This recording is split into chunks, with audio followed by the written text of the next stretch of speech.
మనము ఇప్పుడు ఒక విషయము తెలుసుకోవాలి. ఏంటంటే వెనక నుంచి మగవాళ్ళు సంపాదిస్తుంటే ఆడవాళ్ళు తిని ఇళ్ళల్లో కూర్చున్నారు. ఇవాళ ఆడవాళ్ళు కూడా మేము మగవాళ్ళ కన్నా ఎక్కువ మేమే, వాళ్ళు ఏం చేసేది అంటున్నారు. కరెక్టే, మనం చేసేది ఏం లేదు, అంతా ఆడవాళ్ళదే.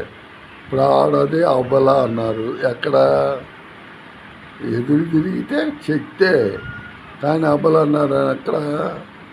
మా ఎదురు తిరిగితే చెక్తే, ఎదురు తిరగలేదు, తిరిగి జయించితే శక్తి. మగోడు ఏం చేయలేడు.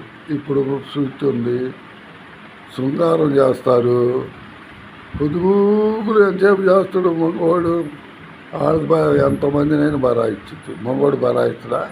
ఎంతమందితో బరాయిస్తుడు? సమయం చూసుకొని బరాయిస్తుడు. ఆమె ఒకసారి పక్క ఎదురు ఇచ్చిందంటే 10 మందికి సమాధానం చెప్తుంది. భూమి ఎన్ని మాటలు ఉంటే అన్ని మాటలు దూరమంటుంది. కానీ నాకు వద్దు, నేను వద్దు, నాకు బాధ అంతగా. మరి భూమి లాంటిది మహాశక్తి తల్లి. ఆడవాళ్ళు కూడా మహాశక్తి తల్లి లాంటి వాళ్ళే. కానీ మనం వాళ్ళని సుఖపెట్టాలని సుఖపెడతామా? వాళ్ళేదో మనసు చంపుకొని ప్రవర్తన పద్ధతి నియమాలు నిష్టలు పాటించి పతే దైవం అని భావించి చేస్తే తప్ప వాళ్ళని మనం సుఖపెట్టాలని సుఖపెడతామా? ఎంత 5 నిమిషాలు ఉండాలి మన పని అయిపోద్ది. మళ్ళీ ఎప్పుడుకో మనం గొప్ప అని చెప్పుకుంటాం. ఈ లోపల కొంతమంది మగవాళ్ళు ఏం చేస్తున్నారు, ఆడవాళ్ళుగా తయారయ్యారు. ఏమిరా నన్ను అంటావా, నీకు అక్క లేదా చెల్లి లేదా అని. వీళ్ళు ఎద్దులాలు, మగవాళ్ళు ఎద్దులాలుండి పని చేసుకోవాలని బతకకుండా ఆడవాళ్ళు పరువు తీయటానికి ఆడవాళ్ళు అయ్యిండ్రు. పిల్లలకి అంటుండ్రు వాళ్ళ పని, ఆడవాళ్ళ పని ఇప్పుడు వీళ్ళు చేస్తున్నారు. ఎలకాలం మీ పని మేము చేసుకొచ్చినామన్నారుగా. ఇప్పుడు మగవాళ్ళు ఇంట్లో పని చేస్తుండ్రు. ఇంట్లో మగవాళ్ళు వంటలు వండుతుండ్రు, బట్టలు ఉతుకుతుండ్రు, ఇంట్లో పని వాళ్ళు చేస్తుంటే మగవాళ్ళు ఆడవాళ్ళు పోయి పనులు చేసుకొస్తుండ్రు. అందుట్లో మగవాడేమో చేసి ఇలాగా కొంచెం తయారయ్యి మగవాళ్ళు కట్ చేసుకొని కొంచెం అయ్యి పిల్లలకి అంటుండ్రు. మరి ఇప్పుడు మగవాళ్ళు కూడా, ఆడవాళ్ళు కూడా మగవాళ్ళు ప్రవర్తించాలి. ఇందిరాలు పెట్టుకొని ఆడవాళ్ళు కూడా పురుషాంగం పెట్టుకొని బయలుదేరాలిగా. ఇప్పుడు ఆ మగవాళ్ళు చేసుకొని పువ్వు పెట్టుకున్నారు, పువ్వు పెట్టుకొని తిరుగుతున్నారు, పిల్లలకి అంటున్న సంవత్సరాలు. ఆడవాళ్ళు కూడా మేము తీసిపోయింది ఏందని మగవాళ్ళు. మరి ఆడవాళ్ళు కూడా మా పురుషాంగం పెట్టుకొని బయలుదేరగల. అది ఎప్పుడు వచ్చింది? రాబోలు వస్తున్నాయి, కాలజ్ఞానం మారుతుంది. వెనకటి రోజులు జరిగిన సినిమాలు తీసి ఇప్పుడు ఒకడు మేధావి శక్తి కనిపెట్టి సినిమా తీసి ఇప్పుడు అదే స్టార్టింగ్లో మళ్ళీ రోబోలు మనిషిని వస్తున్నాయి. ఇప్పుడు అది కాక మనుషులను పుట్టిస్తున్నారు. కోడి పిల్లలు పుట్టించినట్టు మనుషులను కూడా పుట్టిస్తున్నారు. ఇంకా ఆడవాళ్ళతో పని ఏముంది?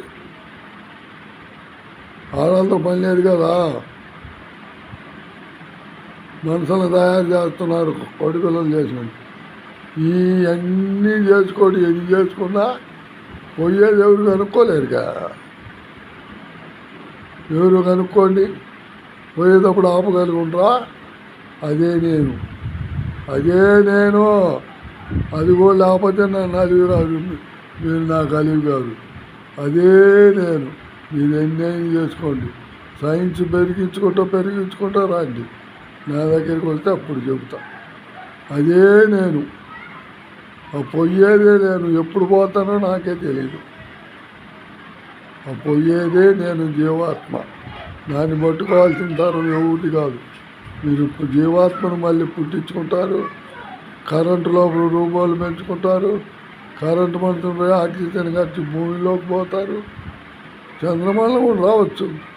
కానీ ఇక్కడి నుంచి కట్టని తీసుకుపోలేరు. ఓన్లీ జీవాత్మల వరకే ప్రవేశం. ఇక్కడి నుంచి మందితో పోయిన వాళ్ళు నా భక్తులై ఉండాలి. అది వాళ్ళు చెల్లైపోయి పూజలు అందుకుంటారు. అంతేకాని ఇదిగా మానవుడు వచ్చి దేవుదాకా సంచారాలు చేయాలంటే కుదరదు. అవసరమైతే వాళ్ళు వస్తారు. ఇక్కడ భూలోకంలో సంచారం చేసిపోతారు. వాళ్ళు చేసి మనకు అప్పగించిందేగా ఇవాళ మనం ఎరగ తీసుకుంటుంది. లేకపోతే మనకా నుంచి ఉంది ఉంటా. పెద్దగా ఎన్నో నీతులు చెబుతున్నాను, మీరు తప్పుగా అనుకోపాకండి. ఇది దేశానికి రాబోయే యుగానికి ఇది ఒక నాటి దెబ్బ. ఇప్పుడు ఒక తట్టు మతస్థులు అంటున్నారు, ఒక తట్టు సనాతనం అంటున్నారు. ఇవన్నీ కాదు, సిద్ధాంతులు చెబుతారు. నీకు వాడికి అటు దొరికి, దీనికి ఎటు దొరికి, దోడికి అడిగి వీళ్ళకి తెలిసినప్పుడు వీళ్ళు ఒకరు చెప్పడం వాళ్ళు జరిపించుకుంటే పోతిగా అది జరిగేది. అప్పుడెప్పుడో బ్రహ్మం గారు చెప్పిందంటే ఊహించి చెప్పారంటే ఇప్పుడు వీళ్ళకి జరపమని ఇంకా అదేమి జరిపిద్దాం. No doubt. అసలు జీవుడు ఎప్పుడు పోతాడో చెప్పమను, ఏ మనిషి ఎప్పుడు దొరుకుతాడో చెప్పమను. ఇది మగవాళ్ళు అయితే ఉంటా.